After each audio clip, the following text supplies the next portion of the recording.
Today on What to Do, we have a Chevy 2500 HD truck in the shop, and we're going to do the brakes. Tools for the job that you're going to need are 7/8 socket, a 15/16 socket, flathead screwdriver or a pick, some type of wire brush, or if not, you can get sandpaper.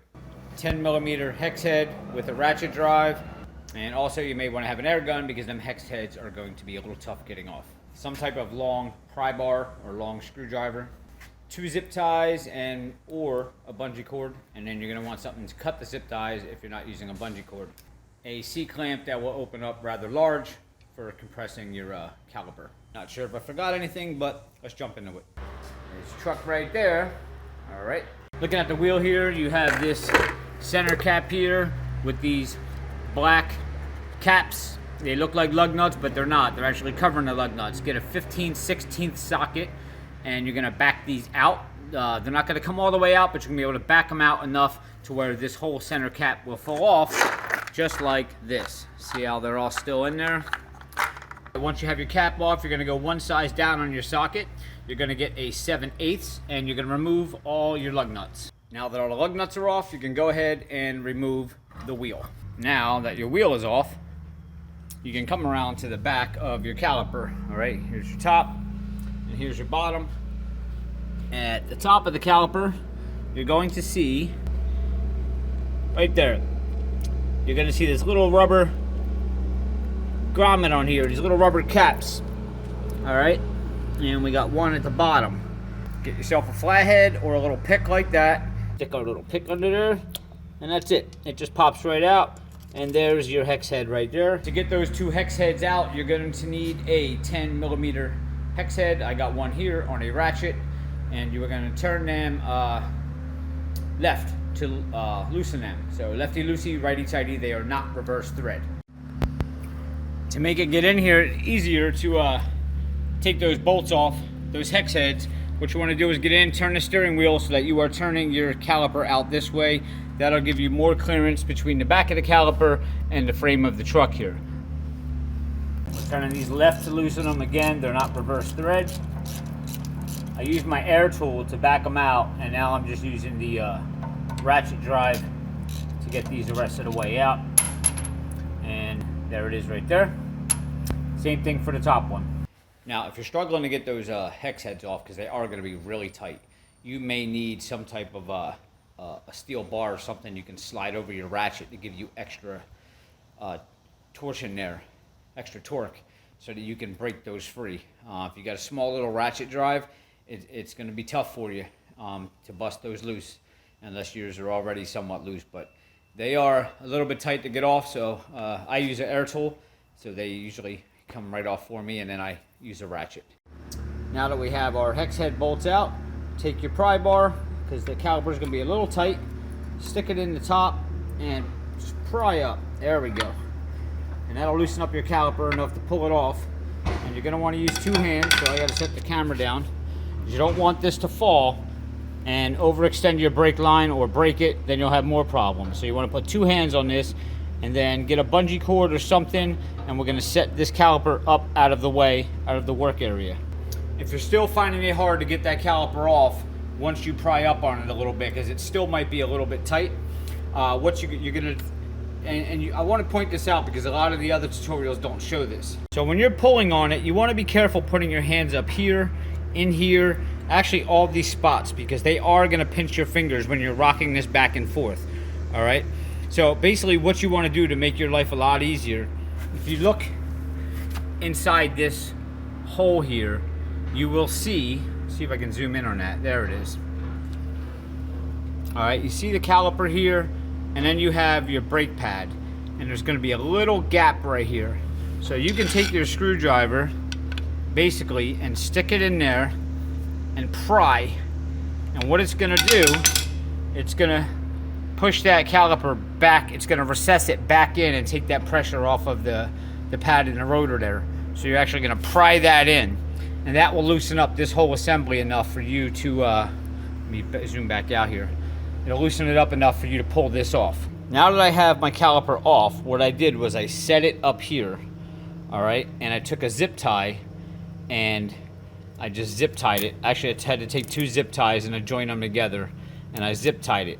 So while I'm working down here, this doesn't take a chance of falling down and breaking this brake line here, because that'll just give you more of a headache. So take the extra couple seconds, get a bungee cord or something. Even if you set it up there and you're like, oh, it's gonna be fine, just for peace of mind, get 2 zip ties, zip it together. Now you can see that thing staying there, and I can work all I want here without jeopardizing this brake line and this thing falling. Okay, so now we're looking at our brake pads. The caliper's off. You should be able to just pull on these, and there's little grooves at the top. They're just gonna slide right out of those grooves like that. And same thing, sorry about all this sunlight, same thing at the bottom. Okay, now that the pads are off, we have these little tabs up here, these little retaining clips. All right, and you can pretty much pull these out with your fingers, but before you do that, what you want to do is pay attention or take a picture to exactly how these clips are in, because they do flip upside down and go different ways, and you don't want to put them in the wrong way. All right, you're going to have a bunch of these clips that come with your brakes. Just make sure that you're going to put it in exactly the same way that it comes out. See how this one over here has a long tab that comes out and the other side doesn't?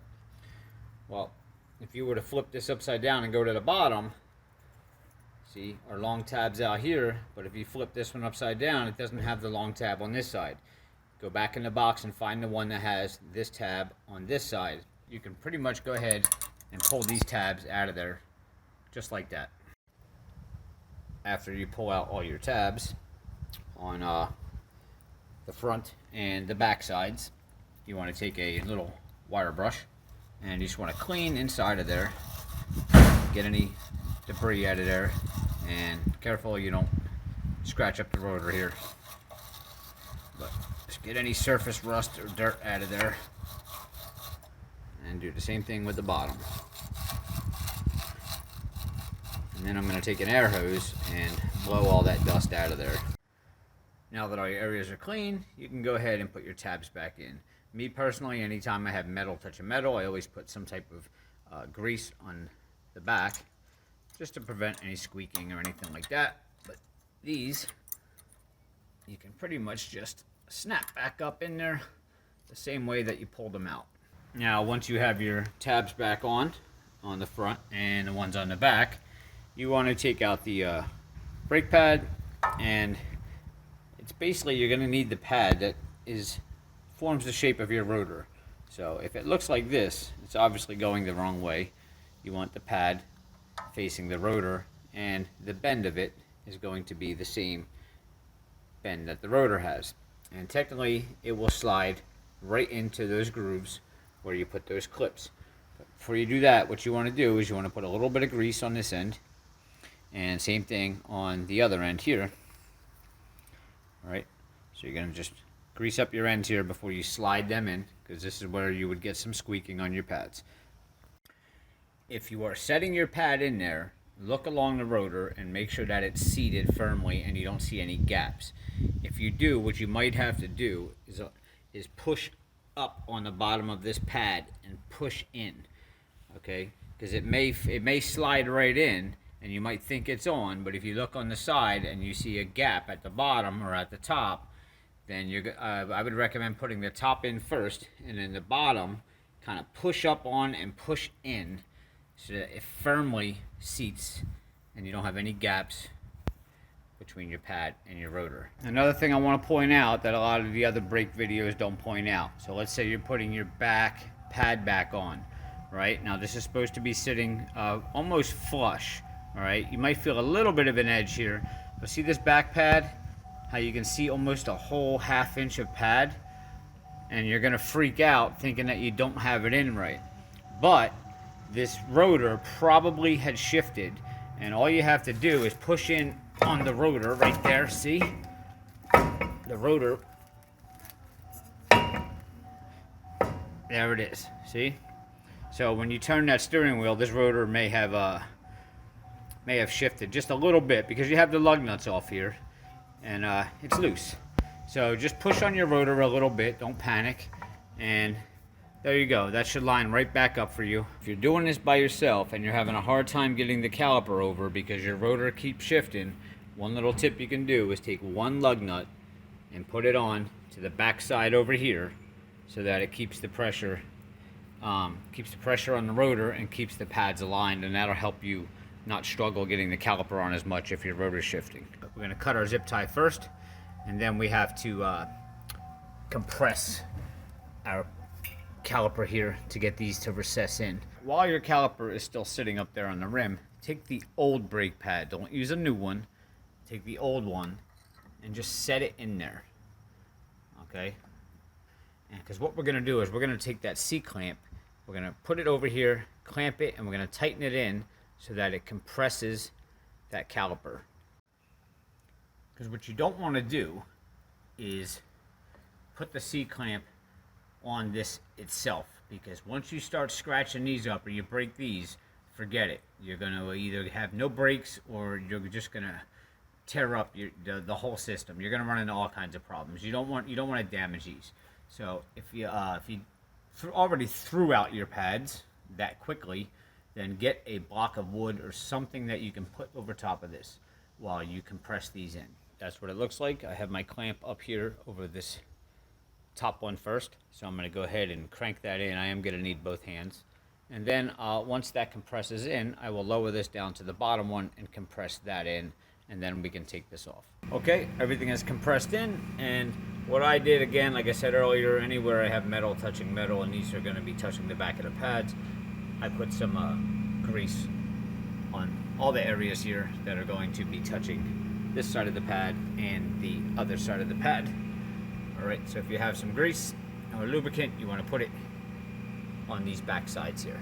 Now we can go ahead and we can lower this down over top of our pads.